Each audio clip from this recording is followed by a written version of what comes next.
In the evening, we see Sue tell Jiang about the traffic light and how rules and regulations work in this country. Near a restaurant, Sue saw a roadside accessory stall. He bought Jiang a hair tie with 2 butterflies. She doesn't know how to use it, but he told her to tie her hair with it. It really suited her. They both went to a restaurant, and he explained to Jiang about restaurants and how they work, also how tasty the food there is. He ordered the stir-fried pancake strips and cucumber salad. They had their food, but Jiang seemed upset about something. They went to their home. At home, Sue asked if she believed him now, as he had shown this time how peaceful and comfortable life is and that they do not have to worry about enemies. There is only one problem, which is her identity. If they can get this issue sorted out, she'll be able to enjoy lots of things that didn't even exist in her time. Jiang said that she wanted to go home. From researching and script writing to editing and mastering our best manhwa review channel, I will work hard to roll out the highest quality manhwa entertainment videos twice or more a week. If you like what I do here, please consider supporting the channel. To learn more about how to support the channel, check out the link in the description box down below, and if you can't give or simply don't even feel like it, that's okay too. I am just happy you're here. Thank you so much. But it was not possible, as it was 1,200 years ago. She then asked about the solution to her identity in this world. Sue said that he does not know how the official procedures work, but they will get it sorted out soon. Before that, he asked her to adapt to this world and its culture. She thanked him. He mentioned how important it is for them to have an identity so they can remember yesterday's incident. He asked her about the paper from yesterday, and she told him that he had thrown it in the dustbin.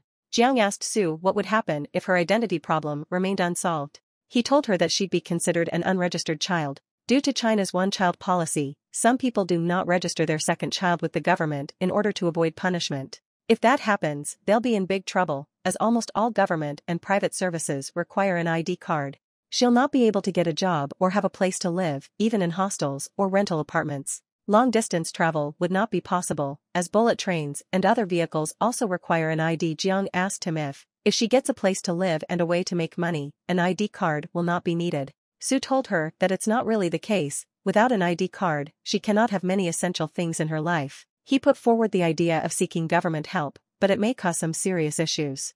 There's a chance they would help her, but there's also a high risk of capturing her. He asked her to read about history to have a better understanding of this world and to make better decisions herself. Jiang asked him if she was becoming a burden on him. He told her that everything was fine as long as she was not slashing his things with her sword. While he was researching a solution, he thought of his best friend, Qin Hao, who's working as a police officer. He messaged him and asked him to meet.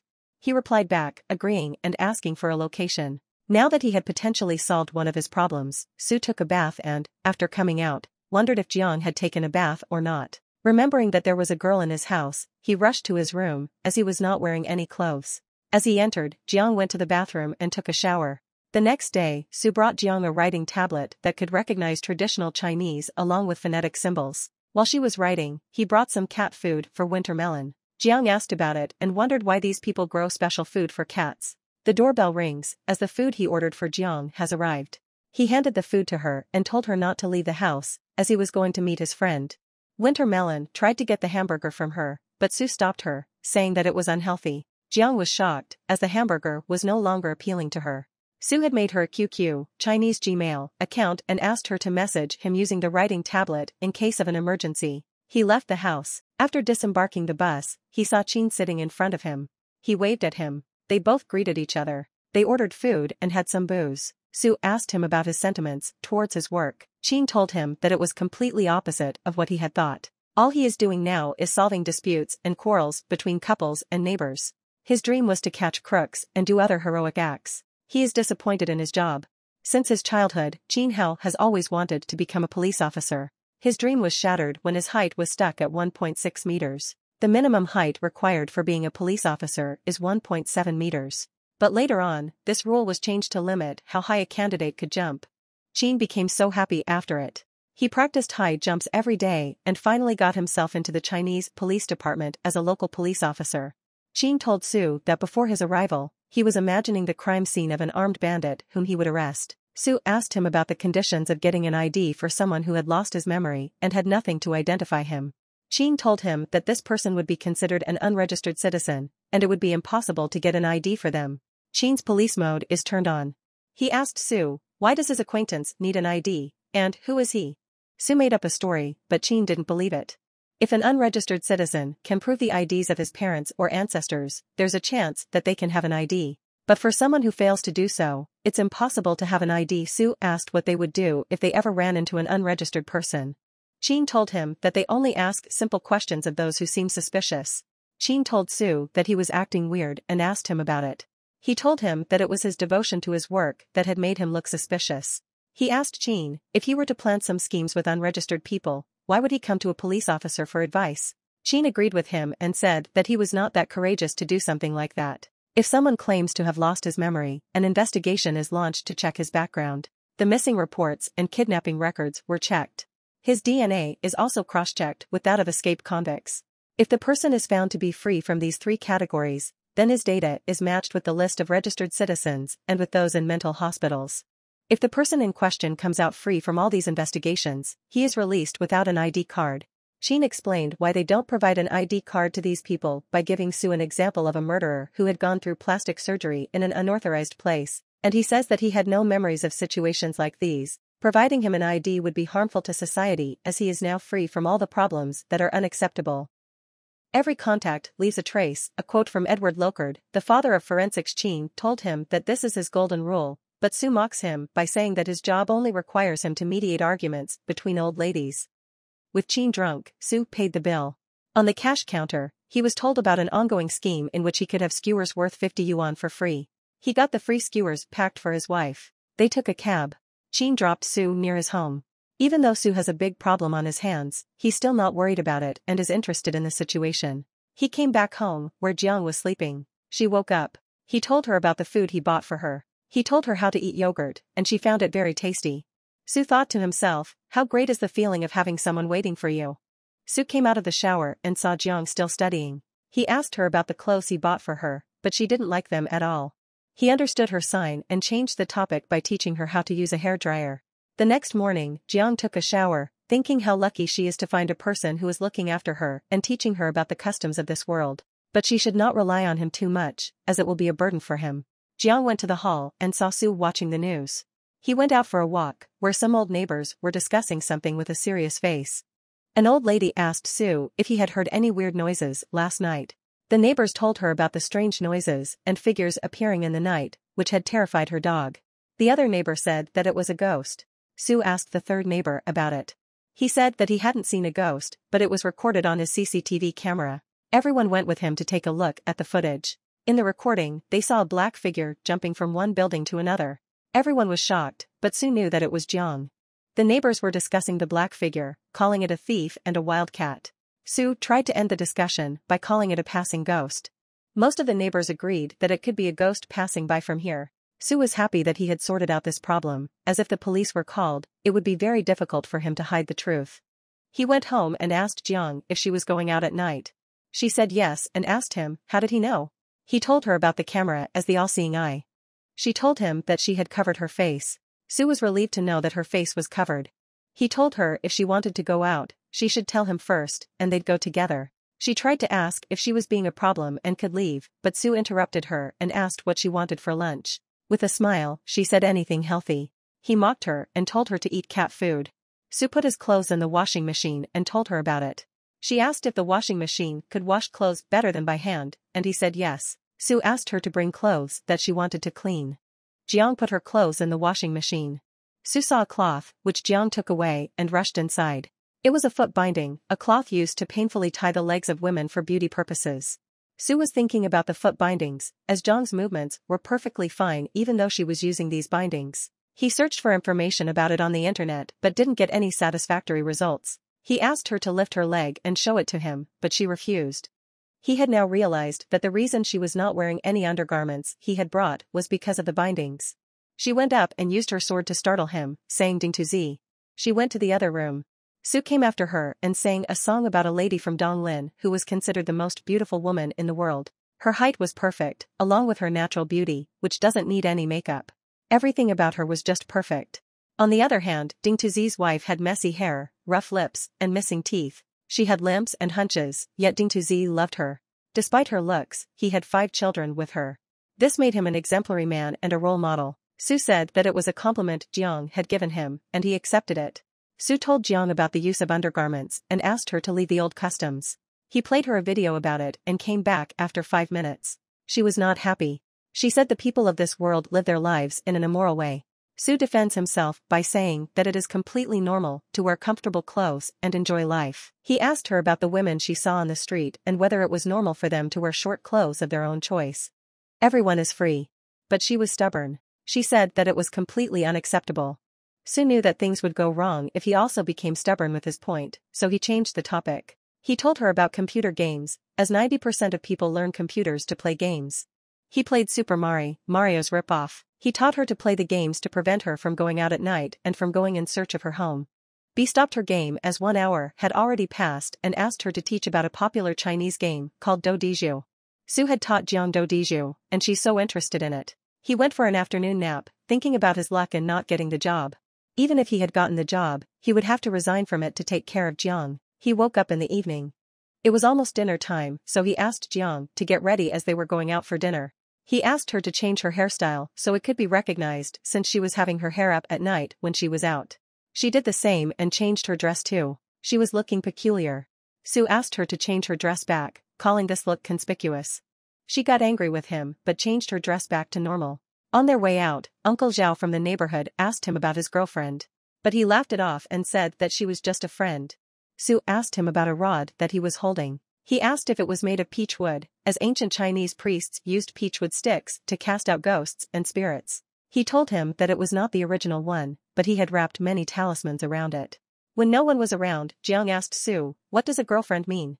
He said that it was a female friend. She asked why he had denied it. He said that she wouldn't be able to understand now and that he would explain it later. He knew that he would get in trouble if he told her what a girlfriend truly meant. Even after all of her experiences, Jiang's still overwhelmed by this world, as there are no curfews, no muddy roads, and no lines for taking food. It is an indescribable atmosphere. It is much more peaceful than anything she had heard of. Sue bought her a cup of boba tea and took a kumquat lemon for himself. She asked if she could make money by selling fast food like these people do. Sue agreed and told her that she'd require an ID for it. She tried the boba tea, but from her face, Sue got the idea that she didn't like it. She said that the boba is hard to chew and the tea is very sweet. Sue said that he thinks the same about it. Girls like sweet things, and that's the only reason he ordered this for her. He asked her to try his sour lemonade with her straw. She did and liked it. Sue asked her if she wanted to exchange their drinks, and she agreed. Sue drank the sweet boba tea, but Jiang thought that something was wrong, as he doesn't like sweet drinks but is still drinking them.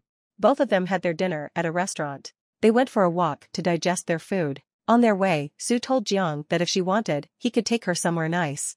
They boarded a bus. Jiang took the window seat. He thought that she would be amazed by a bus ride, but she seems pretty normal. She said that she had traveled in a carriage before. The bus stopped at the Lanjiang Bridge, and they boarded there. Looking at the view, she asked if this world was really 1,200 years ahead of her time.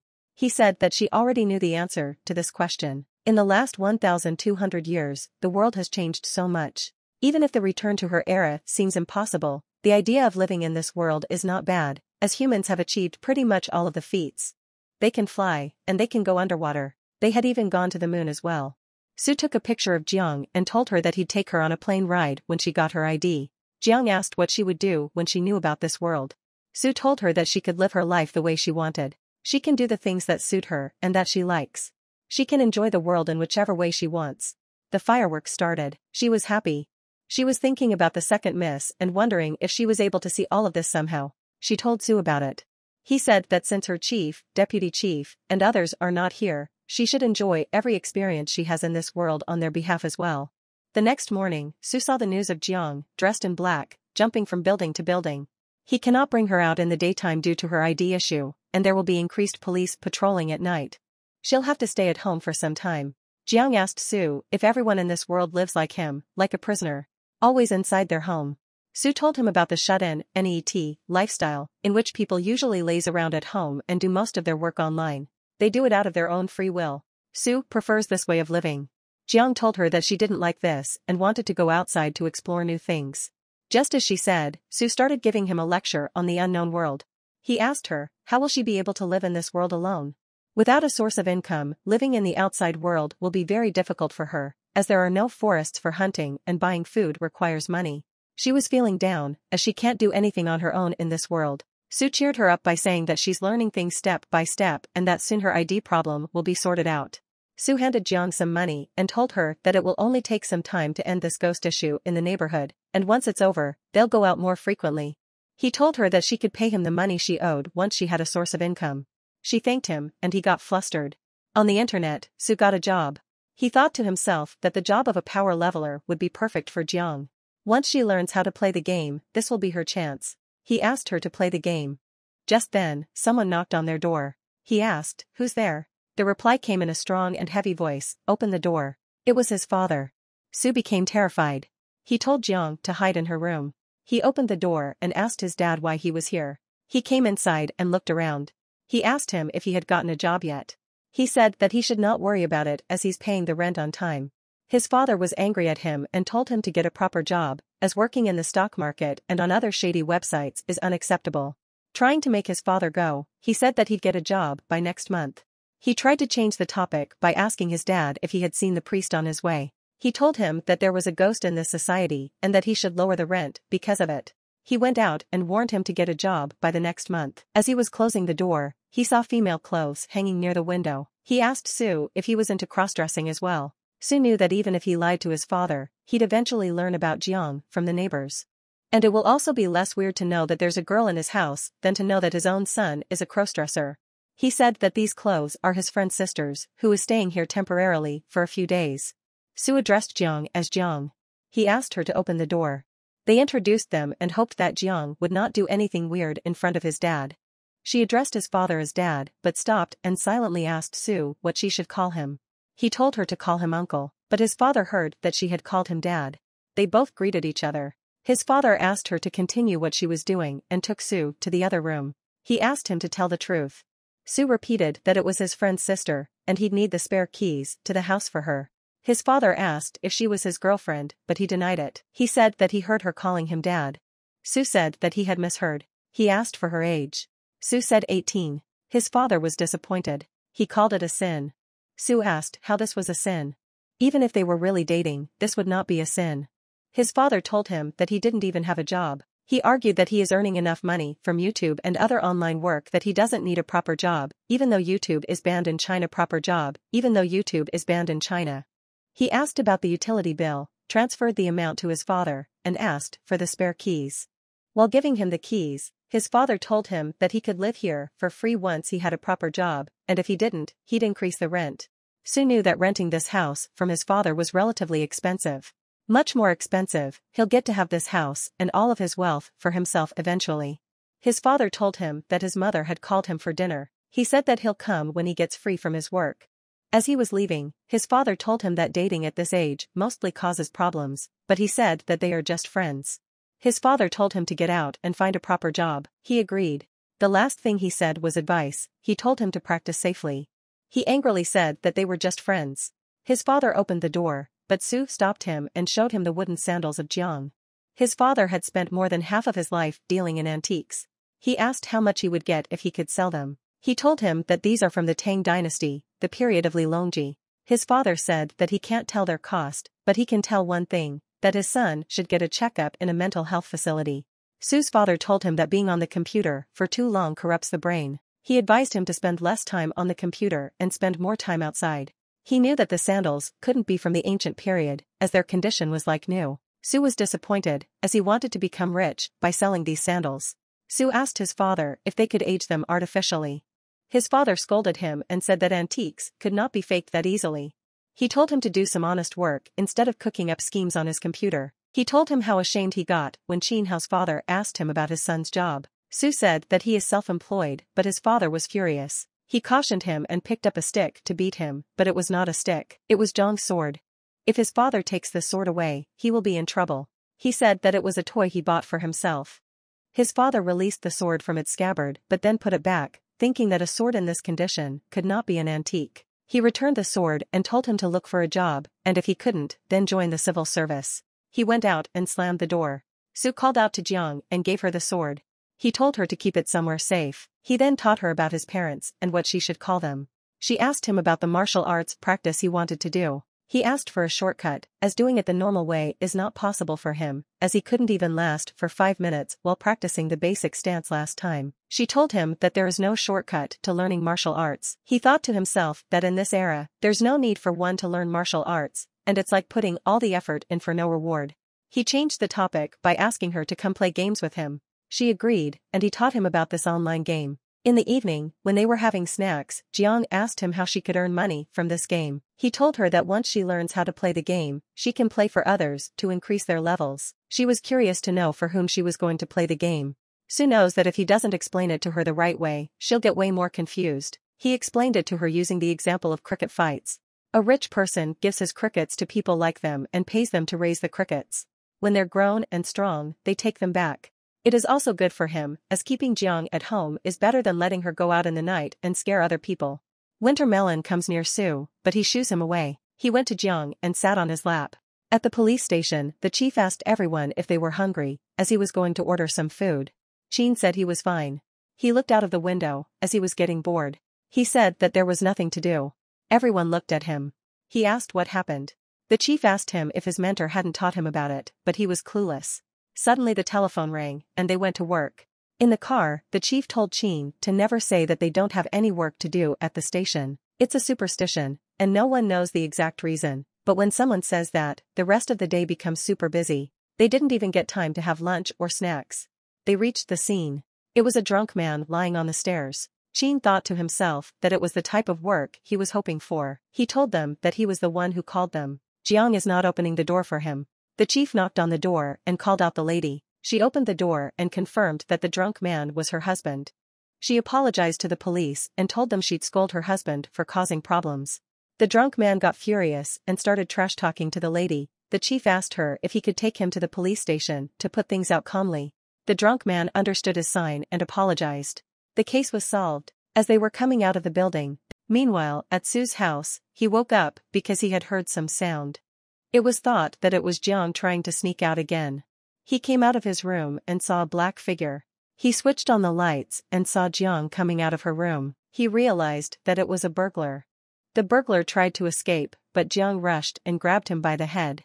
She pinned her to the ground. Sue stopped Jiang as if she could have killed him with that strength. The burglar apologized to them, but Sue is confused as he doesn't know what he should do now. The burglar is a young man. He was shaking with fear. The marks on Jiang's hand were clearly visible on his arm. Sue told the burglar to not move. The burglar begged him not to call the police. He said that it was his first time and it will be his last time. He said that he needed to ask his police friend about this, but the burglar kept on begging Sue to let him go.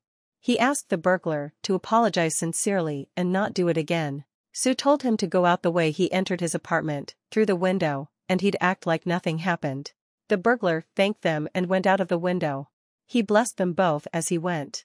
Jiang asked why he let him go like that.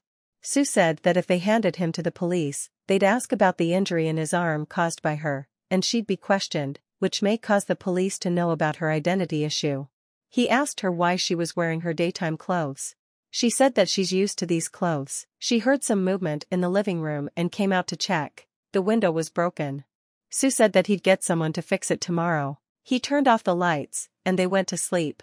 The next morning, when Sue was getting ready, he saw Jiang coming out of her room. He asked if she was practicing her martial arts. She said yes. He asked if she could let the door open next time while practicing. She agreed. Sue was shocked when she agreed without any hesitation. He thought it was like the sun had risen from the west.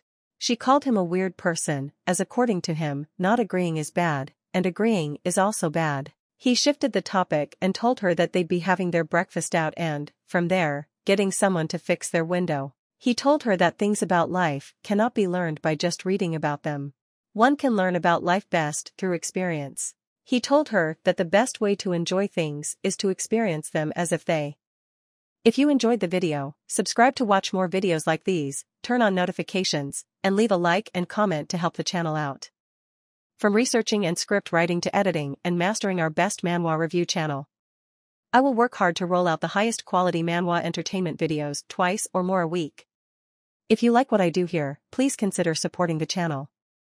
To learn more about how to support the channel, Check out the link in the description box down below, and if you can't give or simply don't even feel like it, that's okay too. I am just happy you enjoyed the video. Thank you so much for watching. We will see you on the next video.